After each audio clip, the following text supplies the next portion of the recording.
So welcome. This is a little, mostly pictures and some video and some descriptions of our past summer delegation from Alberta to Colombia.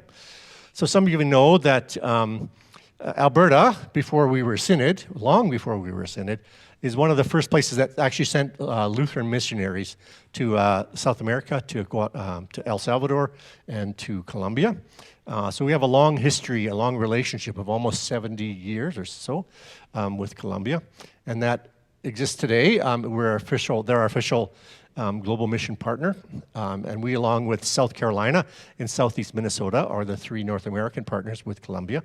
They also have some relationships with the Church of Finland and stuff, but that's our global mission partner, and so we like to go and be with them, to learn from them, and them some from us as we support ministries together and do that. And so this is a picture of us getting ready or on the flight. Somebody's sleeping already, so that happened more than once. So, but let's get oriented a bit. So Colombia is in South America, obviously. It's where North America and South America connect, is at Colombia.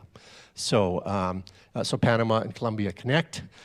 There is no road, though, through part of that. There's about 150 miles or so that there's no travelable road. It's through mountainous terrain, and it's not travelable by road, but the rest is there. So, and the people at home won't be able to see the pointer, but Bogota is the capital, and Medellin is over here. And so that's the two places we spent. And then in Sogamoso, and if you see up there's Nobsa.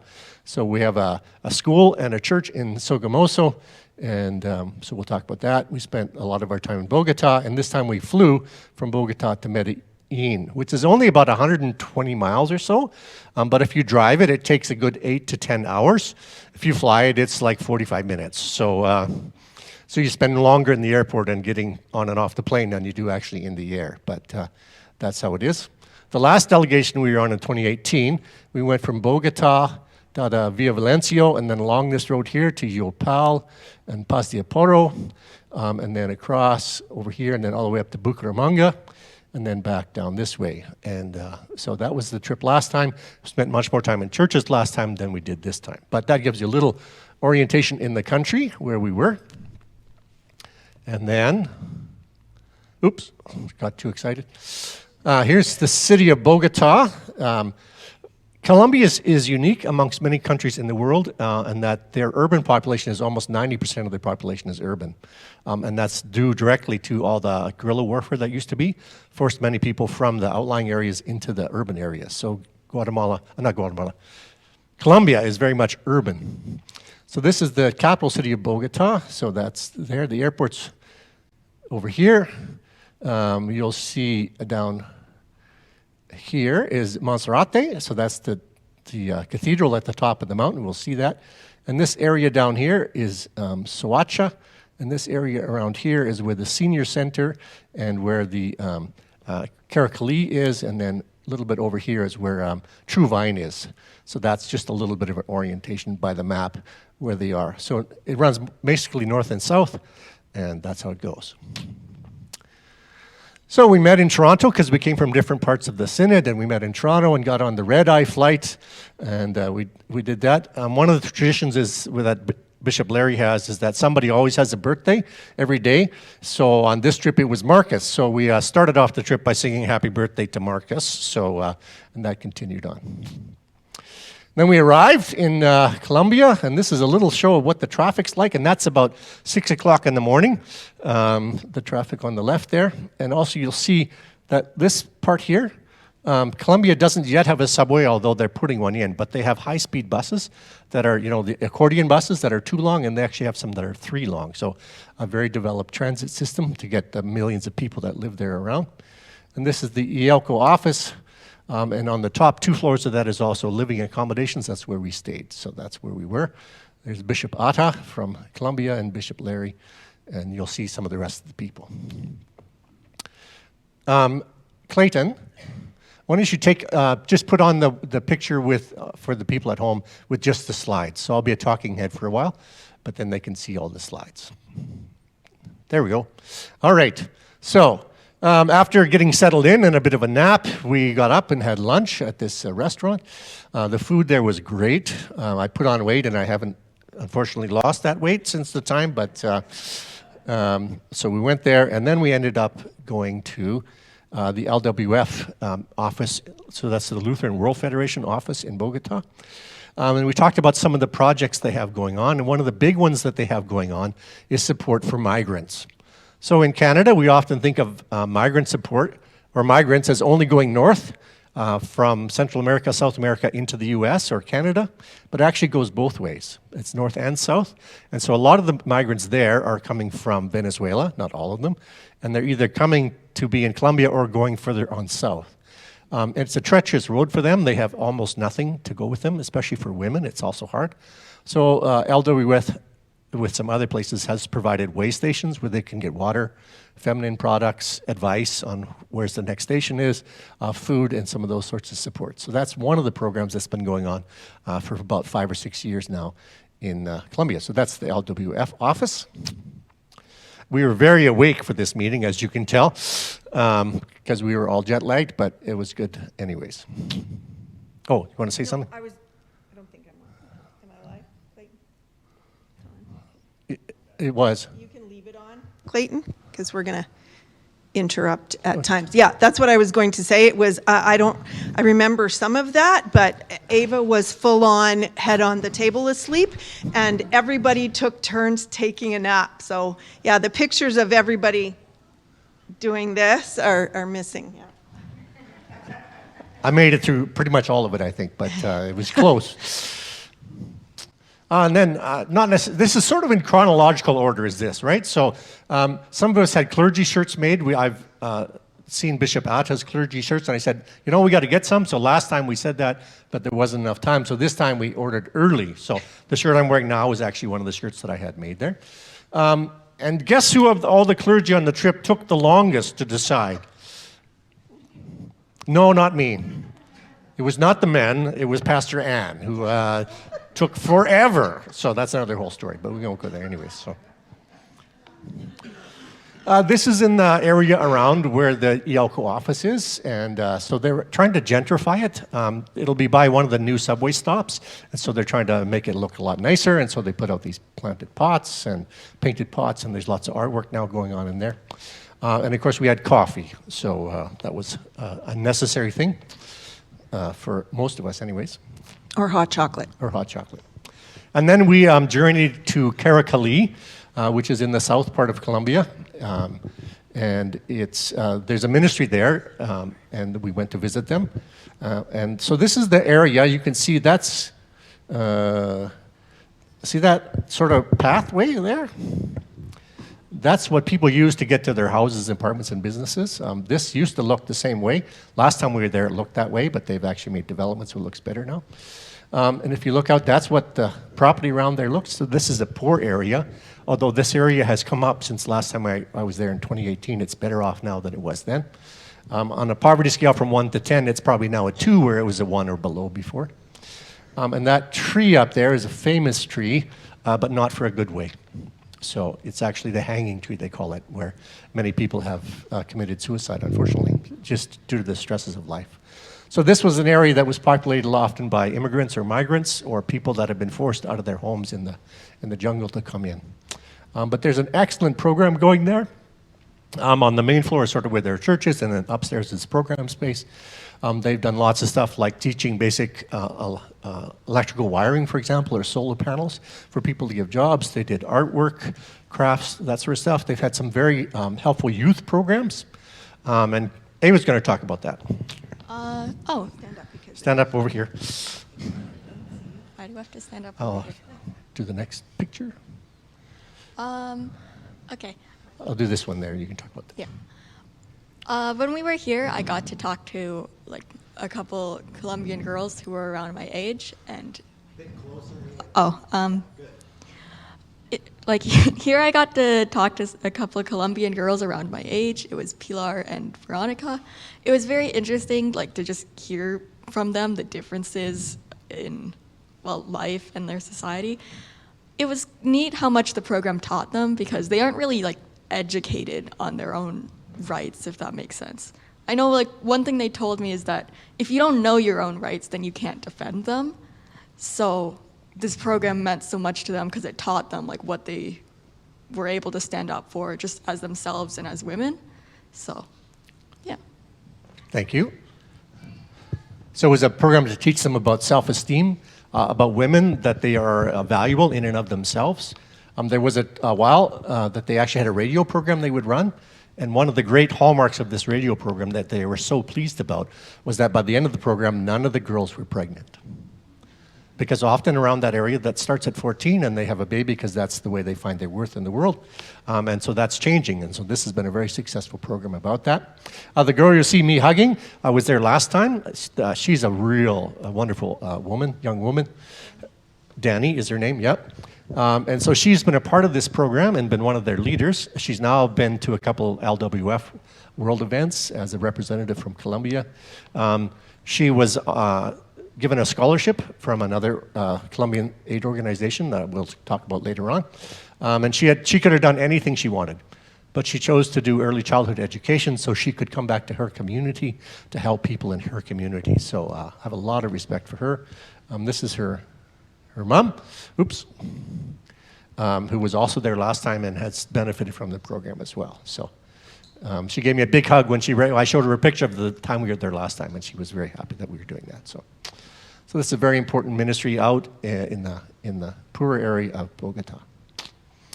And then we move across the valley to Good Shepherd. And so this is a ministry that is directly supported by Alberta. So we actually pay for this ministry. We're on a 3-year contract for that. It costs us 30,000 Canadian dollars a year to provide that. And I can tell you that a lot of the money for that actually comes from Augustana Lutheran when they sold their building and they had legacy funds. Some of that went for Global Mission. Originally that supported ministry in El Salvador, but that's now been transitioned because that program is done to Colombia. And so this is a senior center. This is one of the guys. He's always there. He's a really excited guy. He's giving all of you the thumbs up for supporting the ministry that is part of that.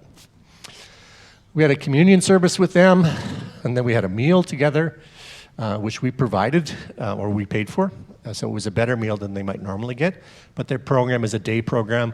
They get some health care. They get some meals and crafts and community and dancing, of course. There's always dancing. And this woman you'll see again, she's lived in this community for 40 years. And so the place that she has her house on was actually given to them by some of the gangs or the guerrillas. They bought property so that they could have a place to be. So that's where and you'll see her place in a bit. Her name's Carmen. Carmen, yep. And this is the cook, and she's great, and she's been there a very long time too. And if this, good.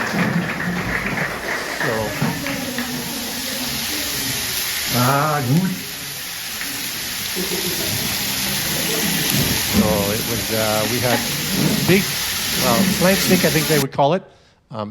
By Canadian standards, it was pretty tough just the way it was prepared, but it was a big amount of protein for what these people would normally get. But she's been there a long time. She does great meals for these people each and every day of the week. So there's our plaque showing that we support this ministry, and we're just presenting it there, and then some of the people there. This gentleman here wrote a great long poem and read it to us about just how they appreciate the support of Canada. Some of them don't even know where Canada is, but they support us and appreciate it. So we got to go to some of the people's homes, and so this was our trip to this home. And so she was showing us around. Ava, what did she have a number of? She had a lot of pets, a lot of animals. 3 birds, a dog, and a cat, all in this little home. Go ahead. Oh, I was gonna say, I think one thing that shocked me the most about these houses is that Colombia is all mountains. So these houses are literally they're built on slopes, and these elderly people need to traverse this rough terrain just to get to and from their house. Yeah. So. Yeah, you'll see some pictures in a bit of how that looks. So that was their kitchen area there, and she was very happy they just got tile on the floor. So before this, they had a dirt floor for probably 30 years or 35 years. She had a dirt floor. They're very creative. She made these plant pots out of, those are lids from pop bottles, right? You can't quite see in the small picture there, but I'm very proud of her place. and the work that she's done there. And so she's been a part of the ministry for a very long time. She felt very bad too. I don't, just go back. Sorry. Because there was furniture there, but she said it was because they were repainting that room, so she was also very excited. Yes. All right. Let's see. So you can sort of see the hills there and the streets. This area now has power to all these places and water, and now they're actually talking about putting sewer in, so they're doing some surveying for that. So right now, often the sewer just goes out on the street and drains down. So it's not always the greatest. And that's one of the crafts they do. That's made out of 2-liter pop bottles. So they make a bunch of stuff and make those. So they're kind of fun. They don't look as good in the pictures they do in real life. But so here's another video. This is outside across the street, if you want to call it that, is a recreation area for kids to play soccer on. Because there's obviously nowhere flat to play soccer, so they had to build one. But this is sort of what it looks like. So, it was raining.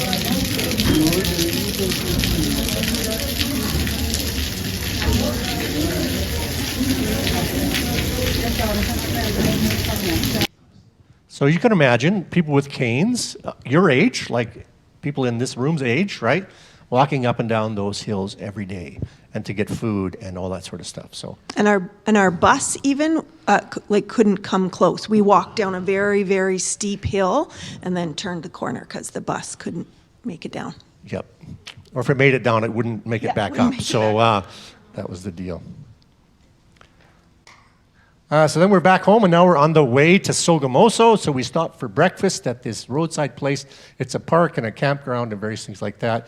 And lo and behold, we found who arrived just a little bit after we got there was the bus driver from the last trip that we were there. So we met him, and we all had a conversation about that. It was kind of fun. So typical breakfast we had there. But look at the flowers. This is beautiful. So Clayton, did you click on something? Because I lost my... Lost my... Just hang on. Okay, so while James is there, I will just talk about too, like this was, I don't even know what time in the morning, but the whole trip, every night Bishop Larry would tell us what time our call time was to the bus the next morning. And I will say that most of the days it started with a 4 or a 5. So, yeah. So that's why we'd get up and go and not eat, because it was like the middle of the night. We were on the road for this trip at 6 a.m. Yeah. Part of that is, or even slightly before 6, because traffic is so bad. If you don't go out, get out ahead of it, what took an hour for us would have taken 2.5 hours just to get out of the city because of traffic. So, but there we're in front of the school. There's 4 schools, 4 Lutheran schools in Colombia. This one's in Sogamoso. There's one in Bogota. There's one in El Cocuy, which I haven't been to but would like to. It's in a national park, so it takes a long time to get there. And then there's one in, where's the other one? One right in Bogota. Yeah, I said that. Oh, did you? It'll come to me. Anyways, there are the 4. So, and I've been to 3 of the 4. So we also had a presentation, and Ava or Beth would tell you about that. Yeah, we brought a whole bunch of English books to donate to the school for the kids to read. What else I was going to say? We got to go around and visit some of the classrooms, and one thing I noted was, like, even though it's in a completely different country and like the classrooms are a lot smaller, kids are still kids, and they were full of energy and laughter, and yeah. Sophie, take my phone. If somebody's at home and has their, I think it might be Greg, but put your mute on, thank you. It is. Sorry about that, everybody. We still hear you. So, okay, so that's the school. So this is one of the largest schools. There's about 700 students from grades 1 to 11. School ends in Colombia at grade 11. Oh, somebody, you have to. Oh, there it went. Okay. So this is in Nobes at the hotel, and it was a lovely story. Beth's going to tell you a little bit about this. So this person is Doña Rosa? Yeah, I think it's Doña Rosa. Anyway, she owned this hotel, and when we checked in, she was asking, like she didn't know who we were or why we were there. And when she found out, she was like totally overwhelmed and just so impressed that, you know, these people were coming from Canada. She had a really cool story. I won't tell it all, but she was very sick. I can't remember what it was, but there was a Korean Eastern medicine doctor that had cured her earlier on in her life, and through some circumstances, his family had his kids had sort of abandoned him and his wife, and so she took it upon herself to care for them, and the wife was gone, but the doctor was still there. He came in and met us on the last day, but she went above and beyond. When we had meetings upstairs one night, she showed up with her son, I think, maybe? Anyway, with these bowls of fresh fruit or whatever, and they have sort of a cooperative with people who grow things, you know, and they share what they have. Anyway, she was just super, super thrilled and had this great breakfast where we learned about this drink called chukula.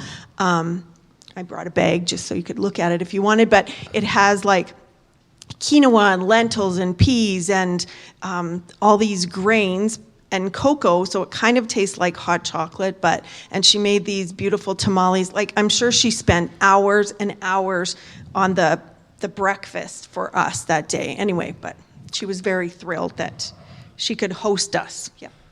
So back to the school. Sorry, we jumped a few. This is just some of the students. This is one of their play areas, and this is another one of the play areas.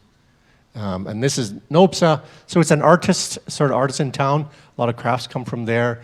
And so if you look here in the bottom right-hand corner, that's everybody that bought, you know, one of these. A ruana. A ruana, like a shawl sort of thing. So there was a lot of shawls purchased that day. So this is, and here's the chocula then goes in these, and you often eat it with cheese, a soft cheese you put in there. And croissants, that was the breakfast one day, or part of breakfast one day. Fabulous meal. So this is on the way back, and this is by the statue of Bolivar, where one of the great battles happened. We didn't show you the picture of that, but this is just that. And there's a military checkpoint, which used to be very, very common. They're not very common anymore, but they are still around, and you see them occasionally. Now we're back at the Yelko office, and we're learning about some of the different programs that they have. They have a ton of programs. They do life a little bit differently, and a lot of their programs are run out of their central office, supported in congregations or by diaconal ministers in various places. And then we went to this restaurant. Remember I told you about the birthdays? So Marcus's birthday every day. So we were getting prepared for Marcus's birthday, and lo and behold, they pulled a trick on us. Beth and I celebrated our 30th wedding anniversary last year, so we got the cake that day, and they sang happy anniversary. So. But I think we remade the last few pieces or something of the cake, and then we passed it down to Marcus. Yeah, I think we did anyways. But this is another famous restaurant, and they use all local sort of food and produce. It was quite cool. Yeah, it was called Kunamaya. So now we're going to Medellin, and so this is the view out of the balcony of the church. They actually use an apartment for their church space and offices, and so that's the view. And how we got there was in this tiny little van. So all 11 of us or 12 of us were in there. Yeah, we were used to one that was more the size of the Amazon van that you see driving around. That was what we had in Bogota, and then this one, was definitely not. So the luggage had to go on the roof and get strapped down. Ava was the only person who was. Oh, what did I say? I didn't think it was that bad. But the rest of us had to. So we jammed in there, and after this we got two vans because we didn't all fit in the one very well. One of the things I absolutely love about Colombia is jugo, or juice. They have so many local juices that they often squeeze right there and make it or add it. And so this was breakfast, and we had all these great juices and food, and some of the flowers were there. The produce there is like way different because it's actually fresh, you know? And it's ripened on the tree, not in a box. Yeah. And their juice is really good. So on the Saturday night, we had service. Normally it's Sunday morning, but it was Flower Festival, and so they thought traffic would be crazy, so we had it on Saturday night. In this particular congregation, most of their members actually joined by a Zoom. So you see on the wall there the Zoom people that are attending the service, so we did that. That's us lined up outside the office there in the apartment building. But they had, like, all of those people participated. Like, yeah, it was amazing. They really felt like a congregation, even though they were all from all over the country. And then we went to Comuna 13, or Community 13. This is an area in the hills that's been rebuilt. It was very much destroyed in the early 90s between guerrilla warfare, between the gangs or the various groups and the government. And you'll see a little bit more about that later on. But they've redeveloped it into very much a tourist place and a fantastic attraction. And there's two sides of that, which we'll talk about, but this is Comuna 13. It was very street culture-y. Like there were lots of shops, lots of people, and it was also kind of creepy because it was run by gangs. But We talk about that, yeah. We'll talk about that in a bit. So there was our guide. There's all kinds of murals and artwork there, right? So there's that. There was our guide, Johnny, who learned English from TV. So there's, again, some of the artwork, right? And there's also on the bottom, do you want to talk about that, Beth or Ava? Ava. it's the guy with the big-ass ants. He was, and we bought some. I refused to try some, but Mom and Dad did. So Would you guys that's eat the sign big-ass there. ants from Colombia? I wouldn't trust them. Show of hands. Anyone willing to try? Yeah. It wasn't that bad. They were crunchy and It's actually a delicacy or more a normal thing closer to Bucaramanga, but they sell them here for Yeah. tourists. They're they're just kind of dried and crunchy, and I they think kind they're of have fried, a little actually, or something like fried. that, Yeah, but, maybe they're fried, and they have a little bit of anyways, spice on them. it's a protein. I wouldn't make a regular meal of No, it, but we can say we did it. Yep. And so some of these, this artwork is very political. So in there you have the bird that's actually a helicopter, and you have the armadillo that has a cannon thing. One of the things that happened was the army set up tanks and stuff at the bottom of the hill and just bombed all the way up the hill and destroyed much. So this is very much a political sort of statement as well. And some of the murals change, and some of them are permanent. So artists can give their ideas, and then they're approved by a committee. So there's two ways to get around. On the left is how it used to be, all those crooked and winding stairs. But now in this area, they have escalators. There's 7 of them that help people get from the bottom to the top. And they actually work. And they're considered part of the transit system. And they're solar powered. And they're free. So, but that's part of this area. So we took the escalators.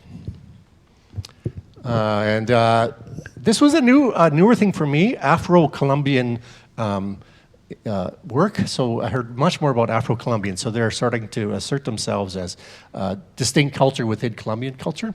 And one of the things they do is dancing.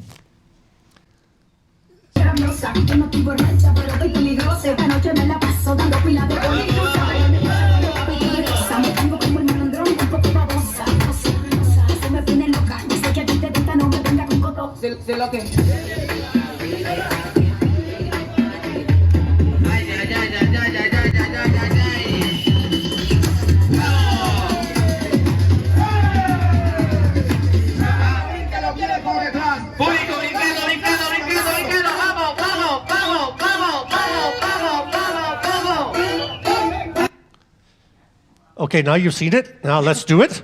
Everybody stand up. Okay, we won't. So Ava mentioned that this place is actually run by gangs, which is true. So you don't see any police there. You might see one that occasionally comes through, but it's policed and run by the gangs. And see this guy here in the purple shirt? One of the things they make sure is that tourists can get through all the time. So if you're blocking traffic with your group, because there's lots of different entertainment things, you'll be in trouble, right? So it's the double-edged sword. It's quite safe actually to be there because safety is important for tourists. That's where a lot of their money comes from. And the gangs look after that, but they also extort money from people, and they decide what your taxes are, payments are, based on arbitrary whatever, and sometimes it's who you know. So, and the police can also be corrupt too. So it's not that one is more or less corrupt than the other, but it's different ways of doing things. So there's two sides to this, one of which you would not know if you just came as a tourist and saw this, you'd think this was all great. So this is us in the viewpoint there. You can also, they'll take a drone picture for you. We didn't do that, but you can. You can pay them for a pay drone them. picture. And so these three people on the left are people that were part of the creation of this sort of artwork and this idea and this community. This community chooses to remember what happened in the war. The people that were disappeared, all that sort of stuff was tracked here. Some of the other communities just say, no, we don't want to remember anything that's in the past. We're just going to move on. But this is one that's chosen to remember. This is the other side of it. So this is a museum downtown for the memories of the violence and the resistance. And so that little room there, you don't see it very much in the picture, but all those little dots of light are representative of people that were died or disappeared in the conflict. And then there's news stories that go there, and there's all kinds of news stories and things like that in the other parts of the museum that tell the history of the violence and the people that were part of the resistance and things like that. So it's very interesting. Nordal would get more than the rest of you because he speaks Spanish better than the rest of us, but there's a lot of English as well, but not all of it. So, and this is not that old. Like, this was happening in the 90s, right? So it's not that old. But we told you it was flower festival time. Colombia grows a ton of flowers for export. So if you receive cut flowers, you've probably received flowers from Colombia. So this woman was pushing her cart, and these people were all dressed up. There was people. No, the cart was on her. Cart was on her. Like, if you look, you can see her arm. Yes, sorry. Because you can't see her head very well, but her head would be right across from that lady. She's talking to that lady. Yeah. Then there was dancers and people on stilts, and there was a band and all sorts of stuff like that. So it was kind of fun. Then the next day we went back to the church and heard about their ministries. So one is the Ministry Magdalena. So it's one with indigenous cultures and groups, things like that.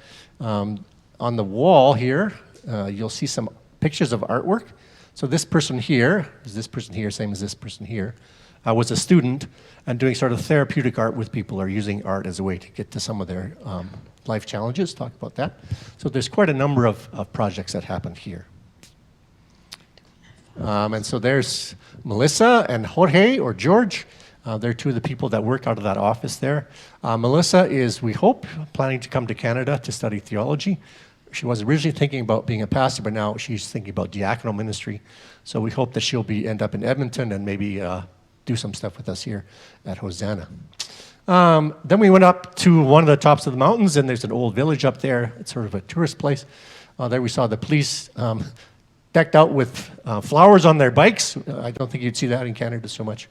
And then you see these signs all over the country, sort of with the different names of the cities on it.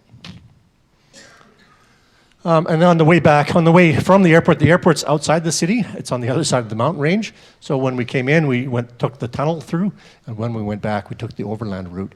And this is just a panorama picture of some of the scenery there. And then we're back in Bogota, and we went to La Vida Verdadera, or True Vine Ministries. It's a ministry that started a long time ago to deal with some of the children that were abandoned who had some mental health issues. A couple of them were basically feral children living in trees. And so Ana Medici's parents, who were both psychologists, started this program. It's since grown into, it has a program for deaf people, for women cancer survivors, and for some people with some other mental health issues or challenges. It's a great program. We love it. This guy, Bishop Larry's been there probably 4 or 5 times. Daniel. So it's his best friend. His best friend. So every time he sees Bishop Larry, it's like he's right there. I think he has CP. Could be. Cerebral palsy. Yeah. So they normally have challenges. We provided a meal for them. Normally they get a meal as part of their lunch. It was a 5-day-a-week program. When we were there, it was down to 2 days a week. And I'm very sad to tell you that there is no funding currently for this program, so it is done. But we hope that we can find some way to fund them again. So they loved dancing is a big part of their program as well. So this is the traditional costumes. There's the cook that has been there for many years again, preparing wonderful meals for them. Yeah, and you need to remember that they're like a lot of them are deaf. Yes. Yeah. So the first thing that sort of happens when you go there is they put you in a circle and then they give you a name. So they ask some information about you, what your name is, some things like that, and then they give you a name. None of us can remember our names, but we all got them. So, but Ava, yeah. So we went around the circle, but when they came to Ava, I could I could see, like, you can see them talking to each other. They have discussions, and they were very animated. And all of a sudden, it occurred to me, like, they're talking about her and wondering, right? And so then Because she doesn't look like us. yeah, so. the interpreter, what I said, are they asking about why she doesn't look? And they're like, yeah, like, and they probably don't see a lot of Chinese people. Anyway, so then we said that she was adopted or whatever, and she got lots of clapping. But when they did her name, it was because for them seeing her and her having different features, they chose to use, so they used the letter A for her, but then she was to do this, which it was not Ava didn't take it badly, but it was for them a way that they saw what the difference was. Yeah. So I said there was dancing, and I'll give you a little sample of this. So be prepared again, because we'll have a little trial afterwards. So.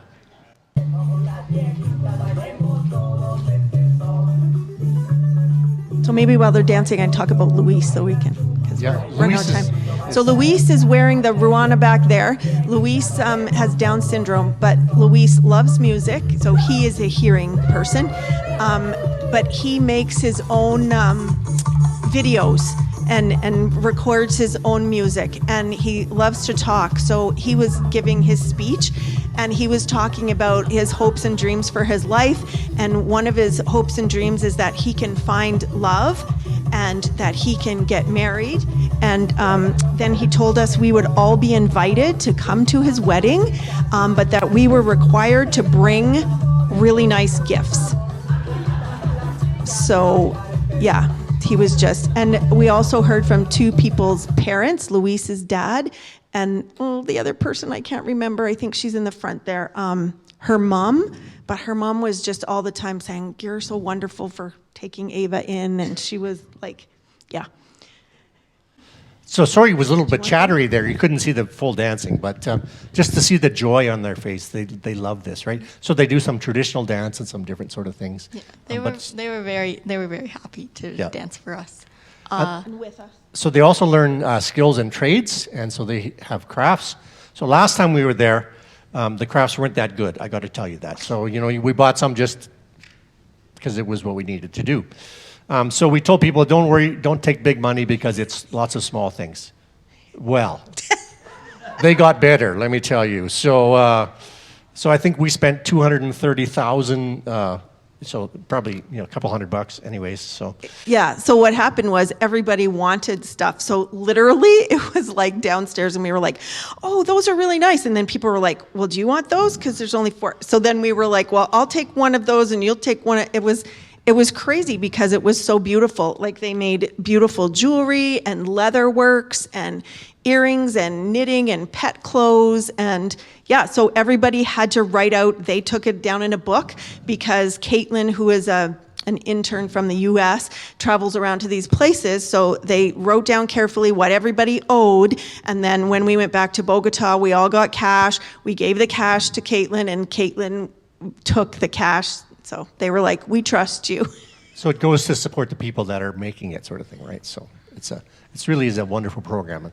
So if you have $30,000 you don't know what to do with, that'll buy a year of program for them. I'm Yeah, serious. like, So it's not expensive, but And it's so important, like the parents, when the parents talked, like they all cried, and because this was so important, they have community there and they feel like they're worth something. They were even doing sewing. Like I think president of the seminary, Bill, bought a shirt and you would not have known. It looked like a tailored shirt that you would buy anywhere. Yeah. I was going to buy it, but they told me it wouldn't fit me. Yeah, so. it was a little small for you. So anyways, a wonderful ministry, and we hope we can revive it or carry on with it. This is the market in downtown Bogota, which is one of my other favorite places. So it's all covered and it's all local stuff. You don't find any made in China in this. This is all local sort of made. Well, I shouldn't. There's a few made in China things, but they're pretty obvious. But most of it's all local stuff. And then we went to Monserrate, so that's the place at the bottom. You can get up either by gondola or by funicular. So last time we took the funicular, this time we took the gondola because I think the funicular was out of service. So there we are waiting, and there's the cathedral at the top. How come it's not clicking? Clayton, did you click something? No, he didn't. It just randomly is. There it goes. Okay. There's on the gondola on the way up. That's looking over the valley of Bogota. There's us. It's quite cold up there. So Bogota is at a high altitude, 8,000 or so feet. And then at the top of there, you're at 3,200 meters, which is about over 10,000 feet. So the temperatures average around 17 in Bogota. And then when you get the wind and there was a little bit of rain that day, it's quite cool at the top, actually. So that's us, and that's our group there. Downtown Bogota below there. There's the sign that I said is everywhere with the different names. So it's just looking over the valley. And then, not the last day, but the second to the last day, we went to the Salt Cathedral. So this is a salt mine, rock salt mine, probably an hour and a half away north of Bogota. And then they've turned it into, there's Stations of the Cross that are underground there. So you go in and see that. And it's all lit up with neon light, not neon, but LED lights. So each of the stations are there. So this is, that's one of them.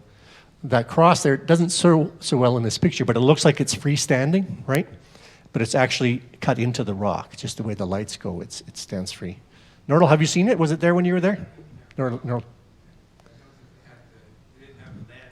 They didn't have lights or LED lights on it last time, but so it's an interesting place to go. You can see the rock salt, the salt growing on the right-hand side there.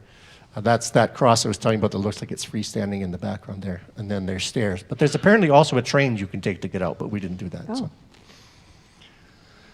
And then we stopped very often, too, because there was a field trip. Yes, there were so we several had to school stop and groups in there. take pictures with the kids from the school. So this is the last night, and this is a restaurant that's not too far from the Yelko office. We've been there a couple times. It's a crepe restaurant. I really liked it, but I didn't know the first time we were there that it's all run by single moms. And they use this, so they run everything, and they make this thing. So that's Elizabeth. She's the executive administrator in the Yelko office, and that's her partner, who he was also known as the police. The bodyguard. The bodyguard. So Beth liked him.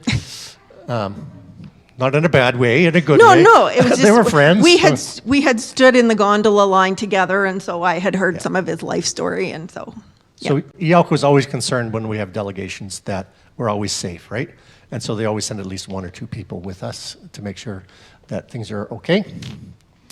There's Bishop Atta, and he loves maple syrup, so he got maple syrup. Beth made cards for all of them. That's one of the cards there. So there's the group of us together.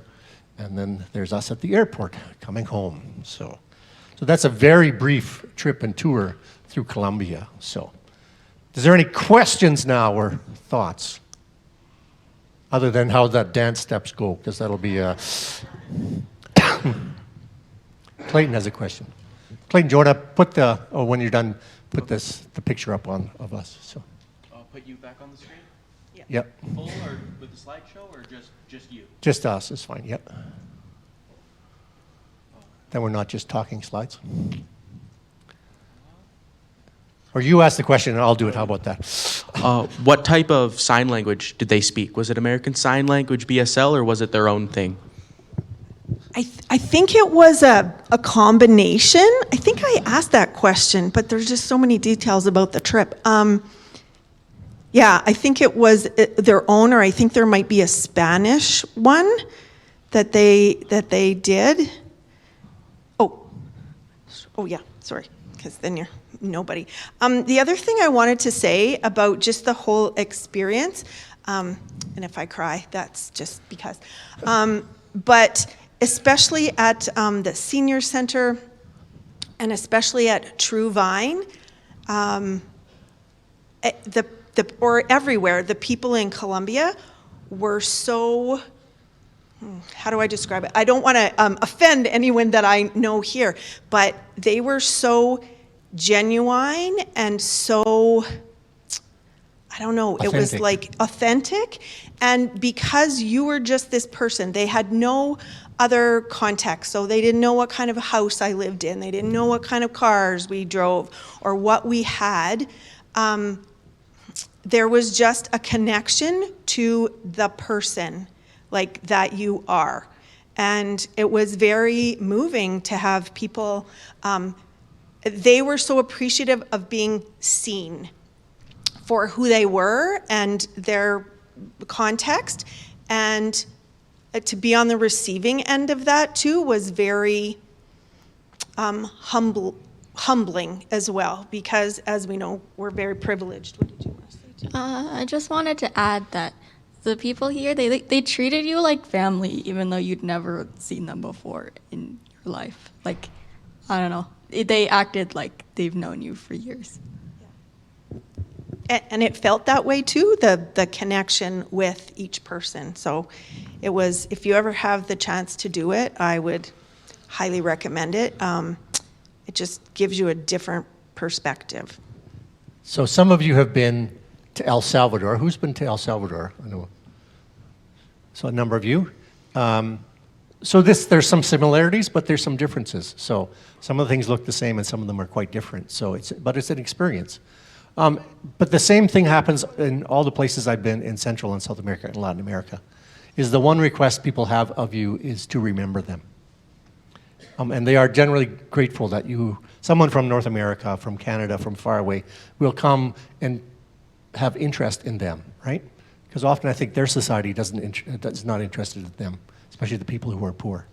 So that it means a lot to them that somebody would come from afar and express interest in them and ask how they're doing and be a part of their ministry. So that's an important thing we want to do. So we walk together with that. So we don't go down them and tell them how to do ministry. We let them tell us what they would like, what they need, how we can work together. And we have lots to learn both from them and them from us. So it's really the different model of ministry as opposed to what it used to be a long time ago, which was, the white people from the north will come down and give the people who were down there, from our excess sort of thing. Or that we're going to somehow, tame the natives or tame the savages, which is not good language, but that was often the language people used. And some people still have that thought about those countries, that when we send missionaries, they're going to bring them the gospel because they've never heard it. Well, let me tell you, they've heard the gospel. In fact, they're better at proclaiming it often than I think we are. So they have their own church structures, all that sort of stuff. So it's not that we're sending to the heathens or people that haven't heard, but we're helping support their ministry, grow their ministry, and they're helping us understand our ministry in a little different context. Other questions? Yeah, Gladys? Oh, that picture. Oh, yes. Here, do you want to hold it up, Beth? Yep. So this is one that I bought. It's from Casa 13 or Community 13. We'll bring it here and then sorry. we'll... Or I thought maybe he was going to widen it. So it's one of the pictures that I liked. It's some of the artwork that's on the wall there.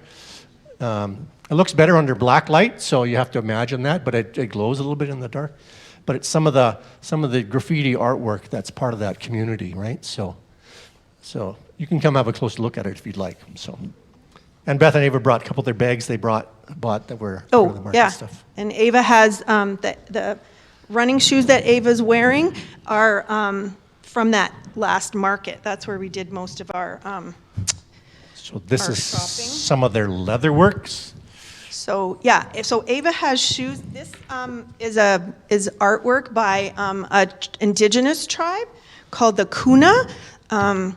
So they have their own distinctive way of doing the art, the kind of quilted art. So Ava bought a pair of sneakers that has that art on it, and I've got a purse, and then there's lots of leather work in Colombia.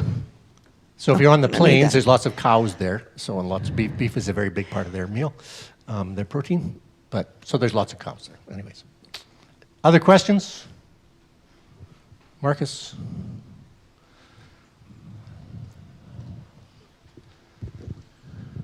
So I'm wondering what the ecumenical relations are like. It would have been a Catholic country primarily at one time, and I think there is a lot of evangelical activity, and then there's Lutherans. So what's the Christian picture there? Okay, it's a good question. It's a bit complicated, but I'll try and sort of sort it out a bit. It was a Catholic country as a result of colonialism. They brought Catholicism with them. Some of the early missionaries went there, actually, to liberate them from the Catholics. Because if you weren't Catholic, you couldn't go to school, things like that. That's partly why there's Lutheran schools there from Ialco. That was a direct result of some of the missionary stuff. But when the churches went to be missionaries there was the Methodists and the Presbyterians and Anglicans, I think, and Lutherans, and they sort of divided up the country. So this is your region, this is your region, this is your region, and this is your region. So that's sort of regional. Now there's still the Catholic Church, obviously. There's lots of evangelical, sort of prosperity gospel type churches that are quite common, evangelical conservative churches, and there's also mainline churches. So Lutherans are one of the smaller ones, but have an effect for sure. I don't know if that answers your question or not, but... Is there cooperation? Yeah, there is. Yeah, there is ecumenical cooperation for sure. And it's not only cooperation, for example, between Ialco and ELCIC and that, but other denominations and things like that, and also Europe, so Finland and a couple of the other churches also support stuff. But there is ecumenical work, especially in the peace process. So Lutherans have been one of the leading edge of that, helping to negotiate that sort of stuff. So Bishop Ada's been out in the jungle when tensions got up to do some of that negotiation. Also, not just negotiation, but also then retraining, giving these people that have been, part of the military or part of the guerrilla warfare units for their life, new skills, that sort of stuff. The peace process has been interesting. There was an agreement a number of years ago. It hasn't been fully implemented. One of the big sticking points is amnesty sort of thing for guerrillas or people that have been a part of that. So the people that have money primarily are the ones that are against that because they don't want to give any up, but most of the other people were for that. The new person that was elected, the new president, was a left president, so they thought he would be great.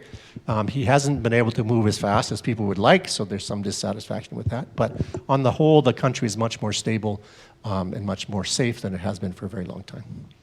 Now, COVID also had an effect there, as you can imagine, but things are much better than they were for a long time. Yeah. I don't know who was.